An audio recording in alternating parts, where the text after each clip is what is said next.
Baik, Dewan Juri. Sebelumnya kita harus tahu bahwasannya konsepan status quo saat ini di mana pola kebijakan bank sentral di suatu negara selalu diasosiasikan atau dengan kebijakan fiskal dan moneter tanpa adanya limitasi tertentu kepada batas pengeluaran yang terjadi. Nah, hal ini membuktikan dengan kebijakan fiskal bank sentral di mana yang Amerika The Fed yang di mana mereka mengabaikan batas plafon uang 100% terhadap PPDB yang mengakibatkan sistem keuangan Amerika ini berhutang jauh lebih banyak dari sistem perputaran ekonominya. Kemudian begitupun juga dengan Jepang di mana BOC yang sangat longgar sehingga dengan BOC yang longgar tersebut mereka memiliki total uang negara yang mana lebih dari 200% PPDB di suatu negara mereka. Bahkan di Indonesia pun yang kebijakan pengeluarannya melalui APBN ini cenderung mengalami defisit dari tahun ke tahun. Kita tahu bahwasannya pada kondisi saat ini batas pengeluaran suatu dana pengeluaran pemerintahan baik dalam bidang keuangan itu dikontrol oleh APBN, di mana hal ini APBN melakukan kontrol atas persetujuan DPR dan hal ini menyebabkan problem. Mengapa? Karena DPR itu tidak mengetahui kondisi keuangan suatu negara yang terjadi seperti apa, dan tanpa adanya check dan balance dari bank sentral maka hal ini akan membahayakan stabilitas perekonomian suatu negara, seperti suatu negara bisa mengalami terjadinya defisit ataupun inflasi. Karena mengapa? Di sini bank sentral memiliki interest yang besar untuk menjaga perekonomian atau keuangan suatu negara supaya lebih stabil, sehingga mereka mengerti batasan-batasan pengeluaran uang yang harus dikeluarkan oleh suatu pemerintah. Di sini definisi penting dalam konteks ini yaitu bank sentral merupakan lembaga yang bertanggung jawab secara penuh untuk menstabilkan kondisi finansial suatu negara. Contohnya di mana di Indonesia yaitu adanya Bank Indonesia. Di sini stance kami sebagai tim opening government, di sini kami menetapkan bahwa bank sentral itu harus menetapkan mereka harus sebagai wadah yang menetapkan batas pengeluaran dari pemerintah, supaya di sini kami memiliki goals yaitu keuangan suatu negara itu dapat terkontrol dengan baik dan transparan.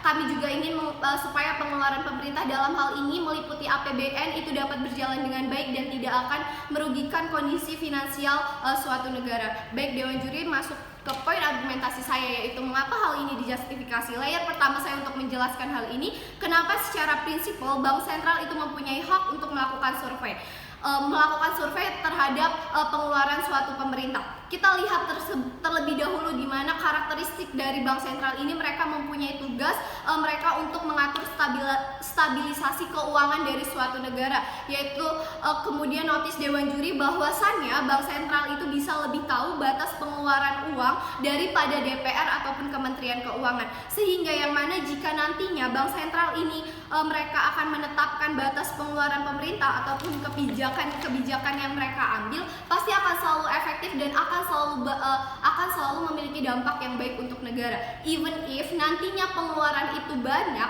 tetapi kami percaya bahwasannya bank sentral pasti tahu ini yang terbaik, karena bank sentral tidak akan mungkin membuat kebijakan ataupun mengambil kebijakan yang mana hal ini akan menyebabkan defisit. Dan juga kita perlu tahu Dewan Juri di mana siapa yang bekerja di bank sentral itu sendiri, di mana aktor yang bekerja di bank sentral tersebut pastinya adalah lulusan manajemen keuangan, adalah orang-orang yang sudah ahli dan memiliki skill di bidang keuangan, yang mana pastinya mereka sudah ahli dalam hal tersebut. Berbeda dengan DPR ataupun Menteri Keuangan yang mana mereka belum tentu, mereka belum tahu, mereka belum pasti adalah orang-orang yang bekerja di bidang keuangan, sehingga dalam membuat keputusan-keputusan itu mereka belum ahli di bidangnya. Kita juga lihat bahwasannya kita karakterisasi di mana DPR di sini adalah sebagai wakil rakyat, di mana tugas mereka adalah mengurus masalah seperti apa yang terjadi pada rakyat.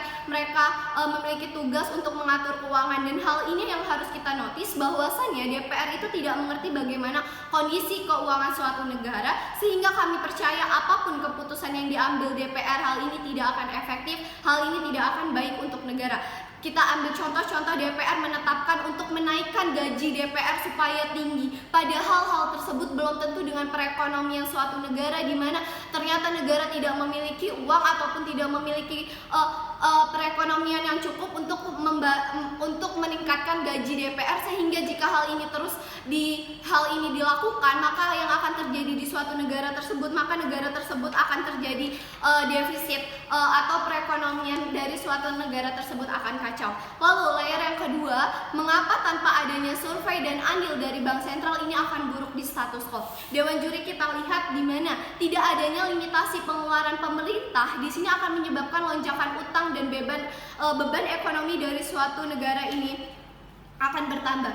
DPR ini akan abai terhadap kondisi stabilisasi keuangan suatu negara karena mereka menganggap bahwa yang mengatur stabilisasi keuangan suatu negara ini adalah Bank Sentral. Yang terjadi di mana hal urgent yang akan terjadi di mana jika hal ini terus berlanjut, maka utang dari suatu negara itu akan banyak, di mana negara akan hutang ke World Bank, ke IMF, di mana DPR contoh seperti negara Indonesia di mana yang DPR selalu membuat kebijakan semau-mau seperti ibu kota akan dipindah, gaji DPR akan naik, padahal hal itu bukanlah hal yang genting, yang mana hal itu harus dilakukan. Dan di sini parahnya lagi, Bank Sentral tidak memiliki kebijakan untuk melarang hal tersebut supaya tidak terjadi. Padahal di sini Bank Sentral itu memiliki andil untuk melarang karena Bank Sentral pasti yakin bahwa dengan memindahkan ibu kota ke hal yang bukan urgent yang membutuhkan ekonomi banyak, di mana hal ini justru akan menimbulkan Indonesia akan hutang ke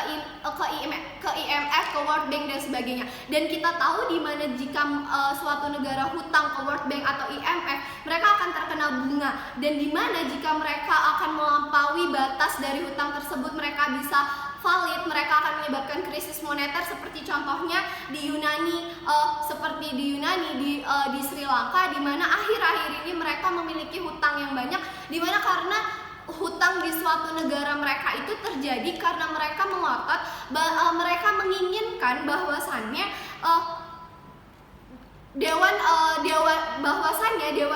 mereka menginginkan DPR mereka untuk membuat fasilitas yang tidak urgent, yang tidak ada cost and benefitnya. Sekian argumentasi dari saya, terima kasih.